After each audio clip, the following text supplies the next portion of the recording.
Hey, what's up everyone? Welcome back to Dizzle in Motion, where we talk all things automotive, aviation, and everything in between. Today's video is going to be a serious one. We're looking at something that's starting to shake up the industry. Are we heading into an automotive market crash? I'm talking about real risks, tariffs, high interest rates, shaky financing, slowed manufacturing, and how they're all colliding at the same time. Let's get into it. First up, tariffs. If you haven't been keeping an eye on this, here's what's going on. Starting earlier this year, the US slapped new 25% tariffs on imported vehicles, parts, steel, and aluminum. This hit automakers hard, especially ones that rely on global supply chains.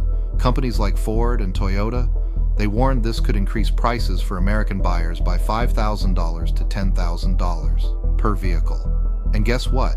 That's exactly what we're starting to see. After a brief spike in sales earlier this year because buyers were rushing to grab cars before price hikes, things are now cooling fast. According to recent data, the annualized vehicle sales rate dropped from 17.6 million in April to just 15 million in June.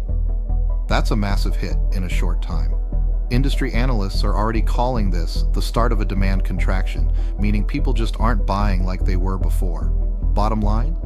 Tariffs are driving up costs and consumers are backing away. Let's talk about your wallet. Right now, buying a car is getting more expensive not just because of sticker prices, but because of how we pay for cars. The average price of a new vehicle is now hovering just below $49,000. That's up 28% since 2019. And with interest rates hitting 7% to 9% on auto loans, the average monthly car payment is now $747. People are stretching 6- and 7-year loans just to make it work, but even then, it's not enough. Subprime borrowers, those with lower credit scores, are feeling it the most. As of this summer, subprime auto loan delinquencies are above 6.6%. That's higher than it was before the 2008 crash. We're already hearing stories of repossessions climbing and defaults ticking up month after month. If the economy slows down or we hit a recession, the auto loan bubble could pop. Now let's shift gears to the factories. Auto manufacturing is facing a massive headache, tariffs have made importing parts more expensive, and global supply chains are still recovering from post-COVID instability. Several major automakers have already scaled back their production forecasts for the year. Some are cutting shifts, others are delaying new models. Industry forecasters predict that North American vehicle production could drop by nearly 6% in 2025. And it's not just cars, it's the whole supply chain. Small parts suppliers, especially ones without big cash reserves, are getting squeezed. When they fold or delay shipments, production lines everywhere feel it. On top of that, raw material prices, especially steel and aluminum, are all over the place. That volatility makes it almost impossible for car companies to price or plan anything long-term. One more thing, Fitch Ratings just downgraded the entire global auto sector outlook to negative. That's not a good sign. Let's look at how investors are reacting. In April, when the new tariffs were formally announced, the stock market took a massive hit. Auto companies were hit especially hard. Shares of GM, Ford, Toyota, and even Tesla dropped significantly.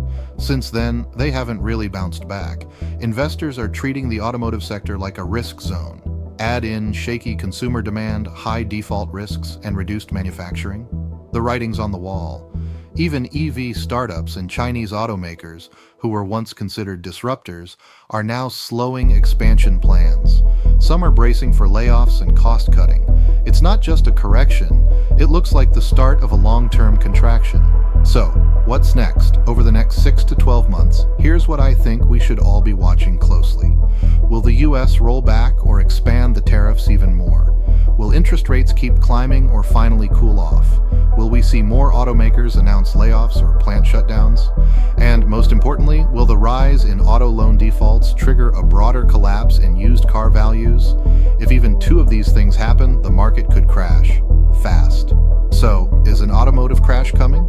I'd say it's not guaranteed, but the risks are stacking up like a deck of cards in a windstorm. Let me know what you think. Are you seeing prices drop where you live?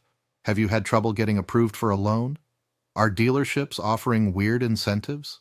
Drop your thoughts in the comments, and if this video gave you something to think about, make sure to like, subscribe, and tap the bell so you don't miss what's next.